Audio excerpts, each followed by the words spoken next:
Welcome back, baseball family. So let's get into the game of the week. There's just one game this week, and this is actually part of the reason I decided to ask Quinn if he wanted to do this episode with me, because this is going to be the game I watched this week anyway. It's 2002 World Series Game 6 between the San Francisco Giants and, at the time, Anaheim Angels.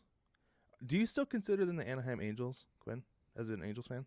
Yep. Yep, very much I mean, so. I don't care that they're the Los Angeles Angels of Anaheim. Like, it doesn't bother me, but I just call them the Anaheim Angels. I don't care that they get called anything else. Well, it makes sense because they're not even close to LA. I mean, they're in the LA metro area. Nah, I understand that, but at the same time, that's not LA.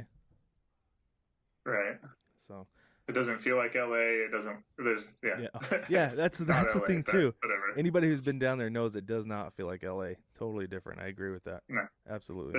There's like the biggest difference to me. Well, not the biggest difference, but one of the main ones. I thought every ballpark was like this because I only went to Angels games for most of my Uh huh. life, and there's parking everywhere. Like you roll up to Angel Stadium, there's not like hard to get there. Mm. There's no traffic. You just pull in, and there's this just massive parking lots everywhere. And they're like, yeah, park here, park there, park wherever you want.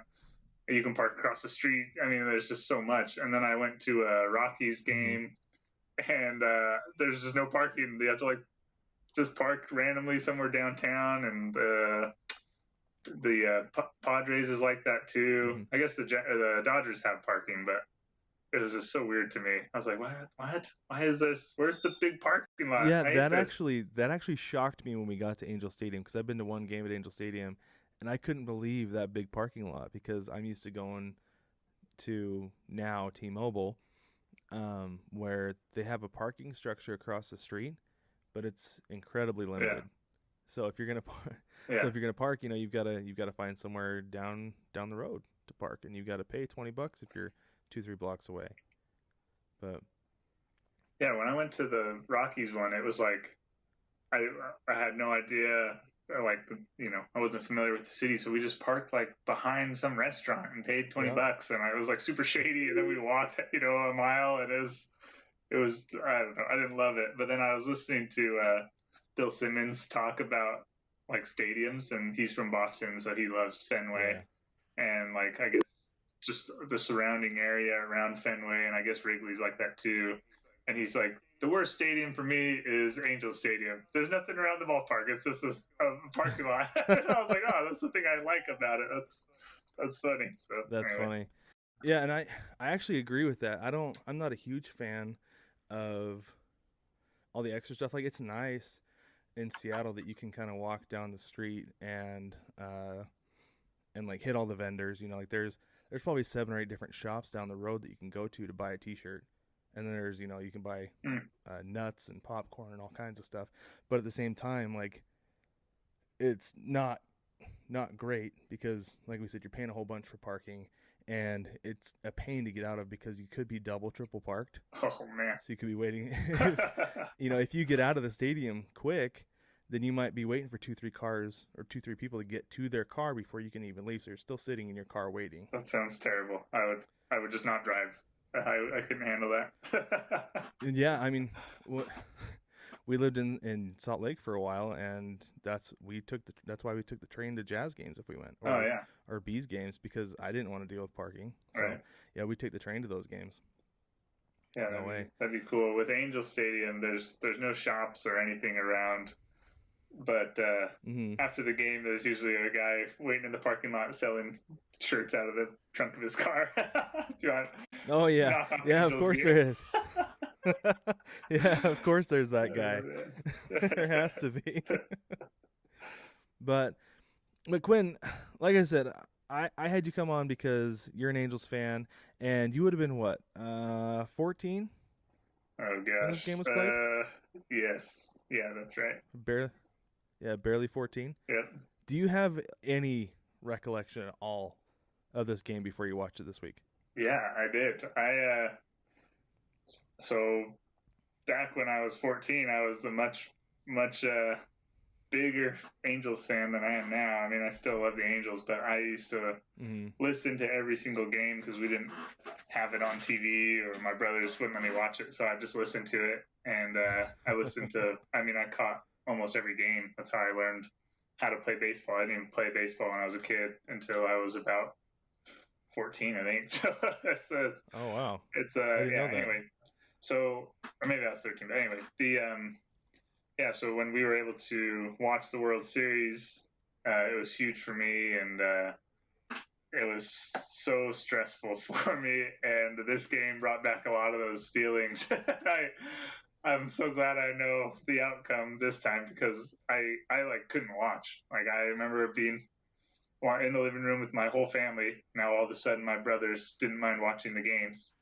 Bandwagon. Oh yeah, of course. And so but I couldn't watch, so I would leave and I'd sit in like the entryway right next to our living room and I'd just listen, and I would like come in and out, and I was just pacing, and it was a stressful time for me, and I was watching it back and I was like, oh my gosh, I can't imagine myself going through this, and now I know what happened, so it's fine. But oh man, I definitely remember it. Yeah, that's not a feeling I'm familiar with. I mean, like I talked a couple weeks ago about the '95 ALDS, but I've never been nervous about a World Series game. Like I always pick a team to cheer for, but Right. there's never any like consequence. I mean, granted, there's never actually a consequence for me, but Right.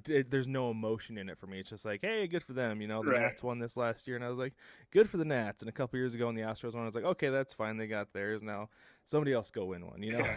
Now go back into the cave where you came from, Astro. Okay, Yeah. and then. Yeah, exactly. You got yours. Okay, now step aside. Let somebody else win next year, which has pretty much been the way that it's been since 2001. Which has been nice and actually really exciting to watch baseball. But at the same time, it's kind of like, yeah. Well, I mean, we're pretty close to the same age, so it's like those late '90s Yankees. That was just awful. Right. The dynasty that was terrible for anybody who wasn't a Yankees fan. But no. Anyways, this game was a lot of fun. I thought it was a good watch. It was pretty much all Giants. Yeah. To begin with, you had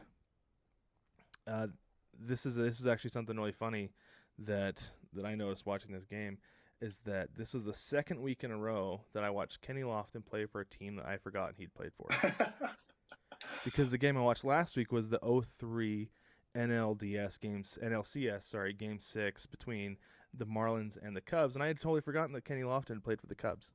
Yeah, I didn't know that. I only thought he ever played for the Giants because I remember him. Well, I always forget he played for the Giants because he played for the Indians for so long. Oh, that's right. I do remember that too.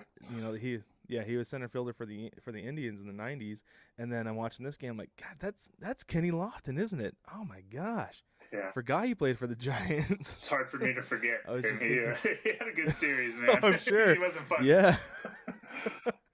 He's not fun for anybody, man. No. He's not fun for anybody at all. No.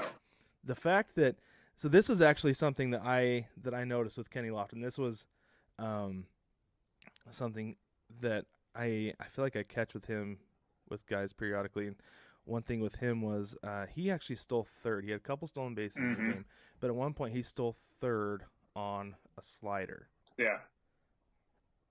Now, I was watching that. I was like, I bet he picked the sign. He knew something off speed was coming, saw where the catcher was set up on a slider, and thought, what, there's a chance that ball could get away, so he just took off. Right. The commentator said something about that too, where they said that he thinks he picked the right pitch, or he knew that it was going to be a breaking ball, so that's the pitch he decided to steal on. Yeah. And I don't really listen to the game, so I didn't hear that, but good to know I'm on the same page as those guys. But no, like I saw that, I was like, oh man, that's such smart base running. It's the reason that guy stole so many bases. It was awesome. Yeah. Yeah, I mean, it was important. Like you said, it helped them a ton, put him on third. I think it did. Yeah. Anyway. Yeah, no, I totally agree that his base running ability, is really what made that a close game at all. Yeah. The Giants got out to a 5-0 lead after the top of the 7th inning, and then up to that point there wasn't a whole lot the Angels had been doing. And then what was the? Oh no, that hadn't happened yet. Not yet. In the seventh inning was when you had who was it hit a home run? Um, That on was the Angels, yeah, it was Troy Gloss, right? No, not Spezia. Gloss. Scott Spezio, that's right. Those guys look so much alike that I always confuse them. I love Spezia, dude. Basically, That whole team. I mean, obviously, I love that whole team, but Spezia mm. was a weird guy. It's like a part-time heavy metal rock star. He had a band. I forget what it was called, like Frog something, That's right. like Frog Boat something. I don't know what it was, but it was he was like smashing guitars and stuff, like in these little promos, and he had purple hair, and yeah, he That's right. was. Didn't he have a red soul patch at some point? Yeah, he did.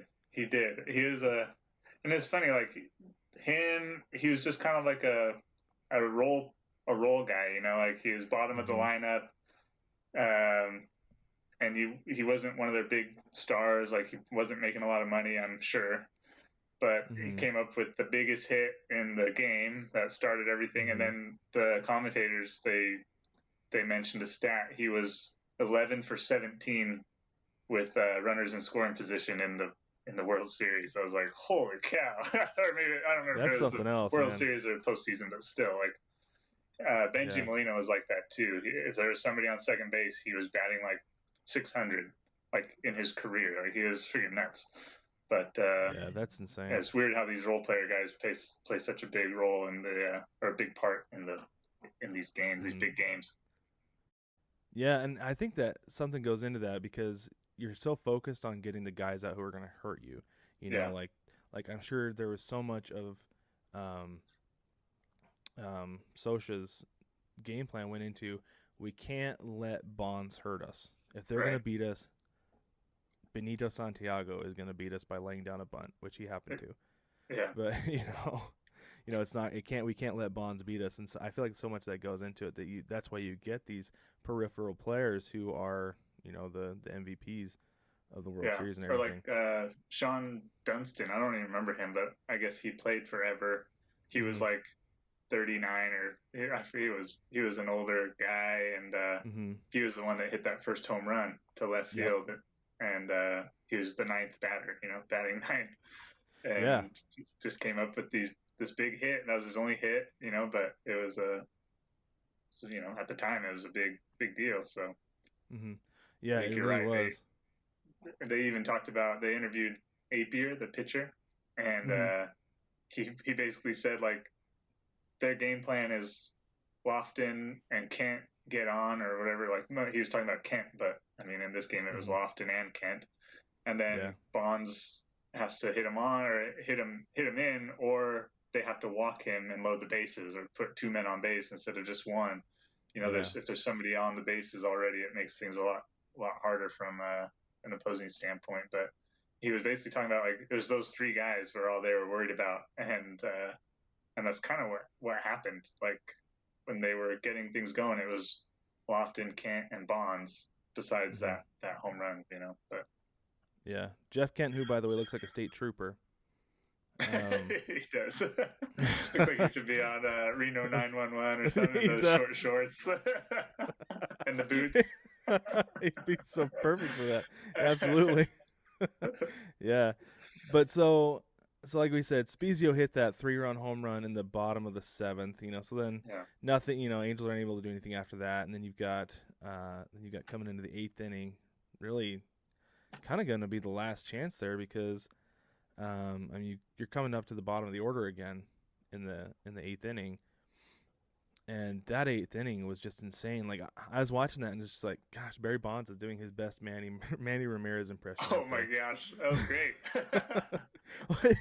It really helped a lot. I mean, Yeah, when he he was kind of dropping kicked the around and ball all over the fumbled that place. ball in the line, and then he couldn't pick it up out on the warning track. Like, Yeah. golly, man. Oh, it was great. Pickens could have scored on that. If he had gone for it, he would have scored. But Oh, for sure. Yeah.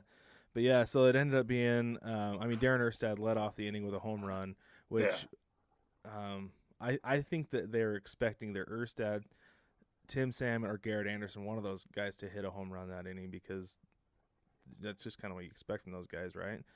I mean, well, I don't remember how Erstad anybody was had been doing. struggling. he was not doing good in the postseason, but as you know, in this regular season, he was great. Like he was a good player, but Yeah. postseason, I think he wasn't doing great. So it was a surprise, I think, when it happened. Yeah. But then you got Sean Figgins comes in and runs for Tim Salmon, and Yeah. this to me was like my baseball card World Series because I had a million cards of Tim Salmon, a million cards of Garrett Anderson, a million cards of JT Snow. But all three guys with all those millions of cards I had, all three of those guys played for the Angels at the time. Oh yeah. And so that's like looking back, like, oh yeah, I remember those names fondly. I remember those guys. Yeah. but yeah, and then you've got Tim Salmon gets onto the single. Like I said, Figgins comes in to pinch run, and then Garrett Anderson gets onto the single to the left, and that was the one where Bonds really kicked it around, and you said Figgins could have scored probably because he got to third, and then Gloss hits a double to the wall. I think was the next one, right? Yep. Gloss hit a double to the wall. That was the one that Bonds was kicking around a little bit, and before that, Anderson had gotten to second as Bonds was fumbling around out there with the ball at the line, and I think if he hadn't gotten that error there, then Anderson would have been stuck at first, and he may not have scored. Who knows with a double? But I mean, with him kicking that ball around on the warning track, Anderson probably still would have scored on a single. But well, he's pretty fast, but he does love to jog and walk. Yeah, that was good old Anderson walking out ground balls and jogging to second base. Not about to break up a double play. No, the commentators even said something about it. They're like, "Oh, he's gonna play this one on a bounce." It's like he's not diving for anything. So I'm glad that he got second base. Making business decisions out there. Yeah, exactly. But so you got Figgins and Anderson who score, and that gives the Angels the lead, and obviously they were down 3-2 at that point, and the Giants go down 1-2-3 in the top of the ninth. You go on to Game 7, and Quinn, your Angels won the World Series. I know. So I still hear about that. Oh, you should. It's our only one. We got to hang on to it. Now Mel probably brings it up as often as she can, so it's good. She'll bring it up periodically. Yep. In fact, one thing that I think is funny about that World Series is that the Rally Monkey didn't just hang out. I mean, do they still do the Rally Monkey in Anaheim? Yeah, they do.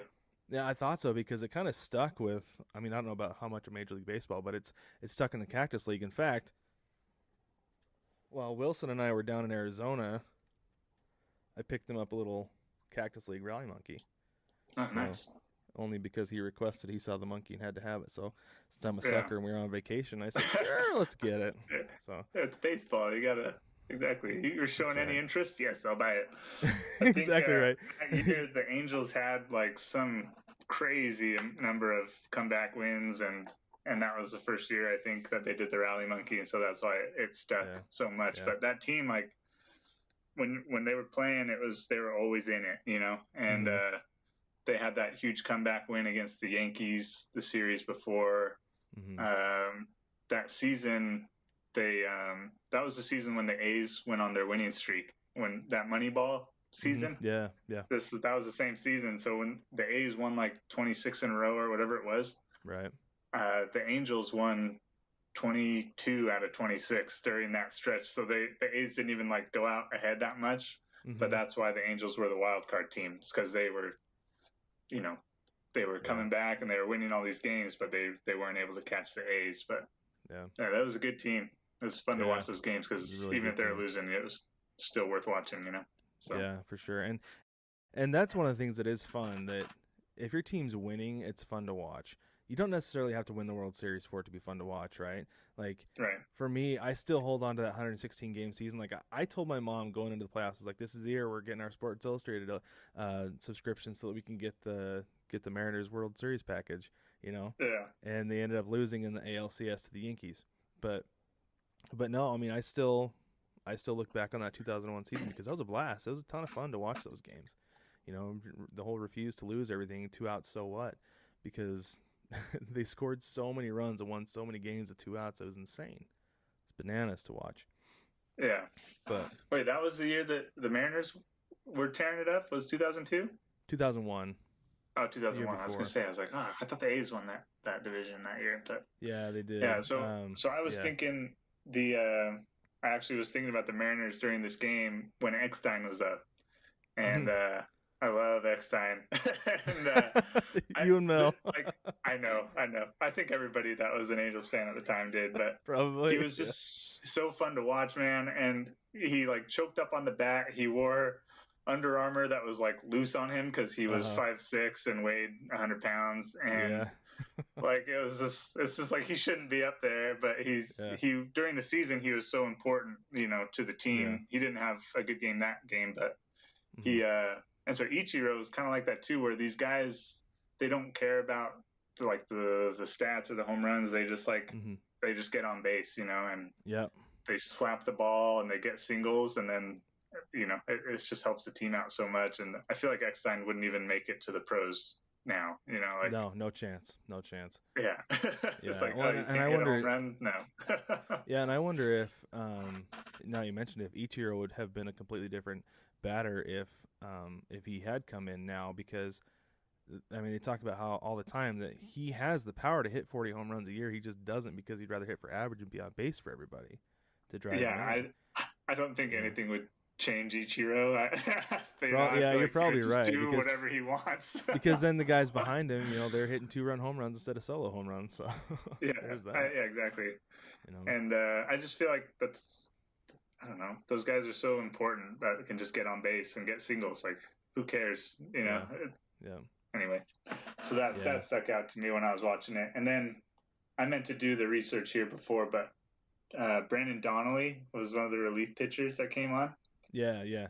And that was like his only good season, or maybe the season before or after he had a good season too. But Hmm. he kind of went away pretty soon after that.